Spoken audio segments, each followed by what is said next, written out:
Ce show dédié pour la Refouachema, la guérison rapide et totale de Andrea Esther Bat Messaouda et un bébé en bonne santé pour Alison Sterna Avala Bat Josiane Simra Bezrat Hashem.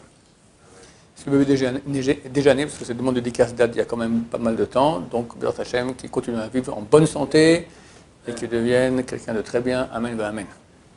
Alors, la question de Yaron. Comment expliquer de façon rationnelle le contact de l'homme avec la femme, c'est-à-dire les distances que l'homme doit avoir avec la femme, la parler, etc. Donc d'après la Torah, il faut avoir une grande distance entre le monde féminin et le monde masculin. Non seulement la relation, non seulement le contact physique, même le contact physique poli, et même la discussion pas trop chaud, même plutôt froid. Pourquoi?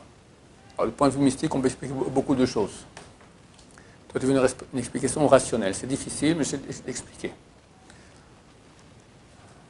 En fait, un trop grand rapprochement entre le monde masculin et féminin fait qu'il y aura beaucoup de liaisons sexuelles hors cadre du mariage, hors cadre de la famille. Et toi, tu me diras, où est le problème? Tant qu'à faire. Allez, d'accord, je suis d'accord. Pourquoi se retenir? Éclatons-nous. C'est pas moral. Et c'est la raison rationnelle que je peux donner. C'est que c'est contraire au vrai but de la relation sexuelle. Le vrai but, c'est pas faire des enfants. Le vrai but, c'est une liaison.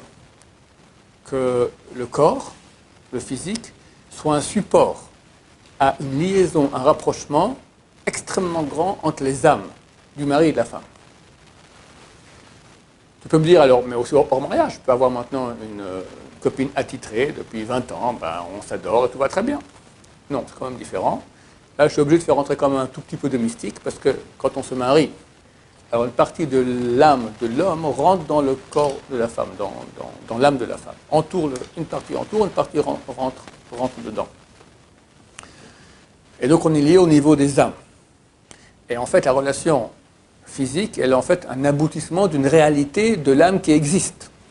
Et ça crée une union. Ça crée une union à tous les niveaux. On a plusieurs âmes, d'accord, au moins 5 fois 5 fois 5. Toutes les âmes, depuis le plus haut niveau, tout se lie, jusqu'aussi le corps. Le corps, c'est la semelle, c'est la chaussure, d'accord. Il faut aussi que le corps se lie. Mais c'est un aboutissement d'une réalité.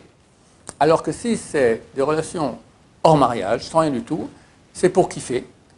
Et même si c'est attitré, il n'y a pas ici l'union. Hachem veut qu'il y ait une union, veut qu'il y ait une paix. Hachem, il est un. Partout où il y a unité, il vient et s'installe. Dieu veut qu'il y ait sa présence dans le monde. Lorsqu'il y a des relations hors mariage, il n'y aura pas d'unité. Et pire que cela, c'est écrit que lorsqu'il y a le grand balagan, comment on dit en français balagan, pêle-mêle, d'accord, comme il y a aujourd'hui, alors ça amène un déluge. Ça amène des choses terribles dans le monde. On voit d'ailleurs un peu ce qui se passe autour de nous. C'est clair qu'à mon avis, il y a un certain rapport. Certains. D'accord, je ne suis pas le secrétaire de mon Dieu pour savoir qui, quoi, comment. Mais ça, c'est... Tu me demandes de parler de façon non mystique, d'accord. J'essaie de me limiter au côté rationnel. Une société où tout le monde fait ce qu'il veut, avec qui il veut, tu n'as plus de famille, tu n'as plus un équilibre au niveau de l'éducation des enfants. Il n'y a plus papa qui respecte maman, qui aime maman, et maman qui aime papa, et qui ne regarde pas d'autres hommes, et pas papa qui regarde d'autres femmes. Quand tu as des familles comme ça crée des enfants équilibrés, bien. Il est clair que les familles monoparentales, ou je ne sais plus comment appeler cela maintenant, avec des parents du même sexe, d'accord. Les psychologues écrivent, on m'a envoyé, c'est clair que c'est beaucoup moins bien pour l'équilibre de l'enfant. C'est évident. Hachem veut qu'il y ait un équilibre, veut que les gens soient épanouis, que les gens soient des gens bien, heureux. Et l'attirance du sexe qu'il y a hors mariage, elle est exactement l'antithèse. Ça amène l'antithèse à cela. Ça amène une société qui n'est plus une société. Ça amène de n'importe quoi, à tous les niveaux.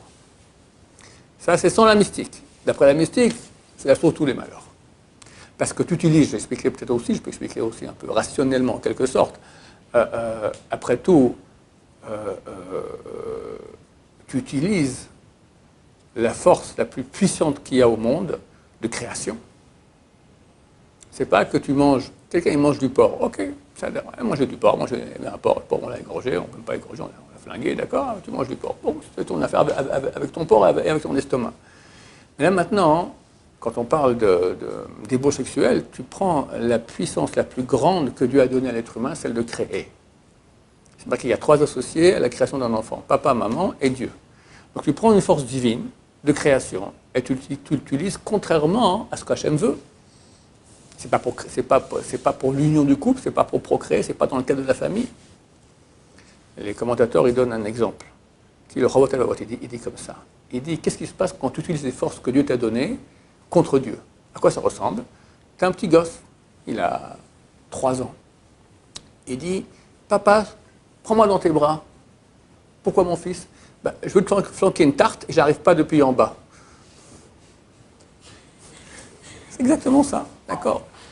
Tu es un petit nul de rien du tout, tu prends maintenant la force qu'Hachem te donnait, il te prend dans les bras et tu lui flanques une tarte. Dieu t'a donné des cadeaux fantastiques, il te demande sois à l'image de Dieu. Crée une société comme je veux, des familles épanouies, des gens bien, sois un type droit. Est-ce que, tu m'as posé cette question aussi, pourquoi est-ce qu'il y a de mal à regarder une femme? Rien que pour ta femme, est-ce que c'est beau, est-ce que c'est moral que tu regardes une autre femme? Je pose la question, tu aimerais que ta femme regarde un autre homme?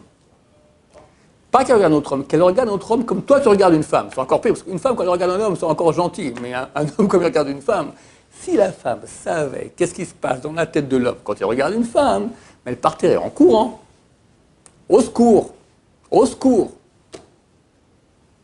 Maintenant, même sans cela, tu n'es pas marié. Je ne suis pas marié, bon, je peux regarder.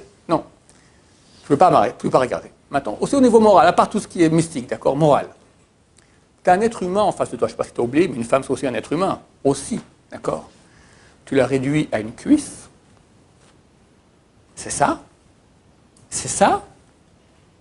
Je ne comprends pas, tu es un être humain. Tu as pris un être humain, tu l'as réduit à un morceau. Et la pauvre elle-même, pour plaire aux hommes, parce que les hommes ont fait tellement de campagnes de ce genre-là, donc elle maintenant, pour sentir qu'elle est quelqu'un, elle doit avoir une belle cuisse. Madame, franchement, c'est ça le niveau? C'est ça quelqu'un de bien, une belle cuisse? Alors, je comprends, la fille doit être belle, ok, mais t'es plus que ça. T'es plus que ça. Réduire un être humain à une pulsion des plus animales qu'il y a,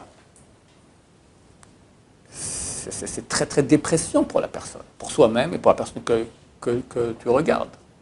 Hachem dit, c'est très bien, tu regardes ta femme. Pourquoi? Dans le but de s'unir avec elle, de l'aimer. Parce qu'il y a aussi le physique qui rentre très bien dans le cadre. C'est autorisé, ça s'appelle la pureté, ça s'appelle la kedusha, la sainteté.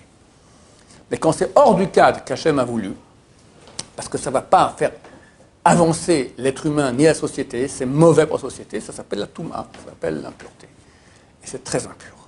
C'est très impur. Un homme, il sort dehors, il peut en une demi-heure transgresser 1000 interdits qui sont graves comme manger du porc.